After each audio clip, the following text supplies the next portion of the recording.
this one is not my mother's story, but I went into the arts, but my mother and sister were big political people. And I love this book, but her book, My Life on the Road, is, it's slop all over the place. I think maybe 2/3 of the book, or half to 2/3, are in this movie. Then there's all kinds of other things in the book that are phenomenal, but they're not cinematic, and it would be too much. But and in her book, there's no men. I mean, literally, she does not go into, I call this Meetings with Remarkable Women, if you know that whole Peter Brook thing, Meetings with Remarkable Men, because Gloria had lots of incredible men in her life, but they did not define her, which is one of the reasons why in her period, in her time, she did not get married, because if she married Mike Nichols, she'd be Mrs. Mike Nichols. Not that she would have taken the name, but it would have been, it's just an era, a time, and now you really know that she didn't want to be a mother. You saw she was a mother. At age 14, she was a mother, taking care of her mother. But the big problem for me was, which really was what I was looking for, the ideograph, as I told people on my first talk on last week, is I didn't know how I would be jumping around. I knew I needed 4 Glorias. I decided, and she was fine with it, we started this before Hillary Clinton lost, so there would only have been 4 Glorias. But then the 5th Gloria came in when I changed the original ending of the movie, which, if we have time, I'll tell you what it was. But the idea of the bus out of time, this Greyhound, so symbolic in America, of freedom, but also journeying from one cause to another, one rally to another, one talk at a university, one talking circle, whatever it was. This bus was the glue, was the essence, the forever traveling. I know people in this room who know what I'm talking about, who are constantly going to the next crisis. And in this bus, I knew if I put it in black and white, then the audience would accept that it was out of time, that they could make that separation. It wasn't just an artistic choice. It was a thematic, a comprehension choice, so that we knew when we got to that black and white bus, there may be more people in it, there may be 1 Gloria, maybe there'll be 2 Glorias, because one of the things about Gloria in her book is I love her self-reflection. So instead of having a voiceover like you would have in many movies, or I never wanted to put New York 1965, you will find it in either the clothing will tell you, or you'll see it on a license plate or in a building or something that somebody says. But how to work seamlessly from India to New York to, back and forth, that bus was the glue. And if you could accept the bus, which is a surreal notion, then you could accept the other thing that is extremely, a lot of people may not like the surreal moments, the Wizard of Oz moment and all of that, but including the 2 lead actresses were like, what's this? Well, why wouldn't people like that? I mean, I feel like that, first of all, that's your thing. But second of all, that's why they don't like it. Yeah, that's your thing. That's not Gloria's thing. But I asked still, Gloria. I mean, that's. I mean, it's by working with real history, you're already making fiction out of reality, because you have to make up the conversations, you have to Yes. make up all of it, right? Right. So, but one thing I thought was really successful is the naturalism of the way you jumped around in time. Really made it relate to the present, and I feel like the reason to work with the past is to work with the present. I mean, it's a metaphor for what we're going through now, and for me, the way you did that actually really served that very strongly. I'm just saying how I just watched it for the first time. I thought it was incredibly, in a way, those elements made it especially powerful for that, in that way. Well, for me, I always feel that whether film, not theater so much, because theater already is liberated from reality. Yeah. Just by being on that stage.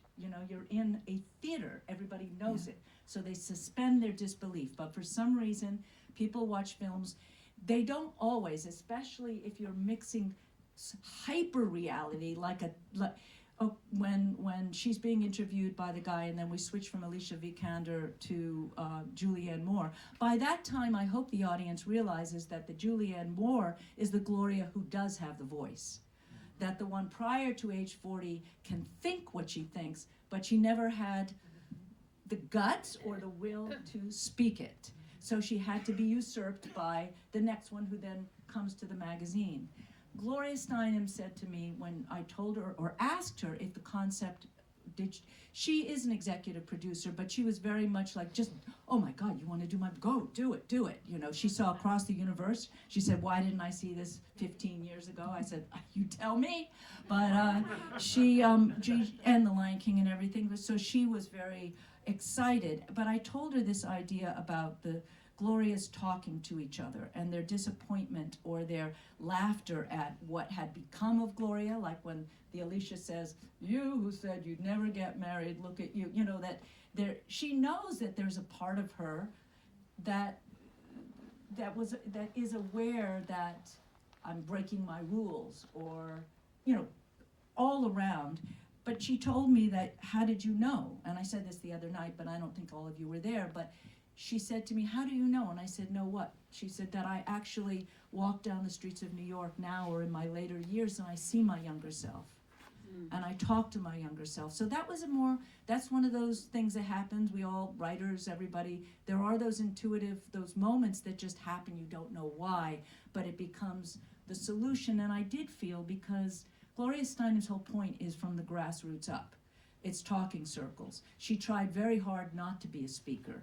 You see that she, if she could have been a writer, she would have stayed a writer or gone to Hollywood and been a dancer, but she was a bad dancer. And she still dances in and out of elevators now. But she had to become a speaker. So it was something that worked for her. It worked to connect everything, and then it liberates you. One of my favorite moments is when the little girl is in the taxi in Minnesota going to the church, and the anti-abortion far right banging on the car, and it's the little girl in the car. And the thing about Gloria Steinem is we have a lot of good documentaries on her, but they're all post 40 years old. They're all Ms. Magazine. All those interviews with the men, they're practically verbatim. Why aren't you married? The sexual object. I didn't write one word. That is exactly the interview. And then we get to The Wizard of Oz, and that is the inner dialogue, right? This is the inner monologue. And of course it means that 1 minute or 2 minute flight of fancy is really her not saying anything, her thinking everything. And I know that all these women in this room, and probably a lot of the men too, but all these women in the room know that there's a whole lot of dialogue inside and thoughts that don't get said, but there's a nice smile on the face. And that's just, I know that that's the way you can get along. And so I wanted to play that inner idea of the bitch witch, the whole thing at that point with that Wizard of Oz moment. I think that's very successful. I mean, for me, I think it's also very cinematic. Like, that's the pleasure of cinema, is that you can do things in a way like that. And you also mix found footage with reenactment. Maybe you can talk a little bit about, I mean, these are huge There's scenes. a ton of documentary, and that was a huge part of it. Well, you can't remake the March on Washington. So I had great people who knew how to get the best stuff. And the footage you saw in color of the March on Washington almost has never been shown. We didn't colorize it. That was real color. You've mostly seen black and white, which I prefer, but then I thought it would be interesting if we could stay in color, and then I would take we probably had 100 people. Everything was shot in Savannah, Georgia, except for, that is Gloria Steinem's apartment on the Upper East Side, and that is her in her own window, and that's her typing it. She said, come in, you can. I think Julianne wasn't available. It was 2 or 3 months later, but I was very happy to have the real one in there. And then we had to go to India, and we went to India with just 4 of us. Went to India, had a beautiful Indian crew. We shot in Rajasthan, and the villages are amazing. But I only had to bring Alicia Vikander, my DP, and my producer, myself. So that was at the end of the shoot. But we shot all of it, South Dakota, North Dakota, Black Hills, just forgot. South, right, South Dakota. And all of that was, even New York, that's all green screen. It's a drag. I have to tell you that, it's a drag. I had a great German editor work with me on that, Sabine Hoffman. And the footage from the National Women's Conference in Houston, 1977, those are the first ladies, 3 first ladies up there. That's Phyllis Schlafly. That's not Kate Blanchett, if you all saw the series. That's the real woman. That's the real guy saying that thing about perversion. You can't act that better and wouldn't want to. And I like that you see that it's real. And sometimes we try to blend so it moves. It's not always successful, and you have to balance that out. But those women were there, the Native American women, the Hispanic caucus, when they come and they say, let's ratify these things, we had actors do it, and I compared it, and I just didn't compare to have actors. So there's a lot of documentary. Also, we're not Marty Scorsese. Rodrigo Prieto, the DP, had just shot another Scorsese film, and he's saying, can we do this? I said, no, we don't have that budget. We can't make the streets of New York look like they were, so I use real footage. So if sometimes it might feel stilted when you're in the cab, because we're in a studio in Savannah. That's just old-fashioned green screen, but we had to we worked it out. But I felt the real stuff was unreplaceable. It's just so beautiful, the footage of Boston, and all of those marches and the abortion marches, all of that stuff. Also, I just want to say that I think Alicia Vikander can play you in the movie of your life. I just want to say that. That's she a looks compliment, really a lot thank like you. Yeah. Maybe I'm a lot like Gloria. And there's a through line there, definitely. Does anyone have any questions that they want to ask? Just because we have to leave. I don't have a question, but that's okay. I'm sorry. I really have to go to another meeting. I want to thank you, and thank you. Your movie has spoken to me in my heart and in my brain. And while watching it and then watching The Roller, I started thinking, okay, what are formal criticisms? What are formalism? What are we talking about as filmmakers? And if I've seen a film in the last 25 years that I want my children to see, to understand where I come from, where my people come from, would be this one. Oh. Thank you. Thank you. Can I just end with one last comment about that? Really quickly. Okay, I can speak really fast. People always think that, it's Gloria Steinem, blah, blah, blah, it's a woman's film. I will tell you that reaction is more common in America from men. That reaction has been the most, because how often do we see women working together?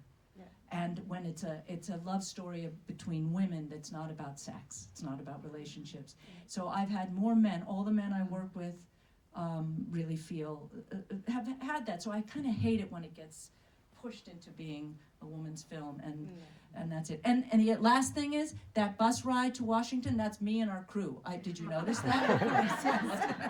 All the women of the crew were on there, a few good men as well, and like Elliot and Rodrigo, and they were there. But we all got to get on the bus as our last shot in Savannah. Thank you so much. Thank you. Whoa.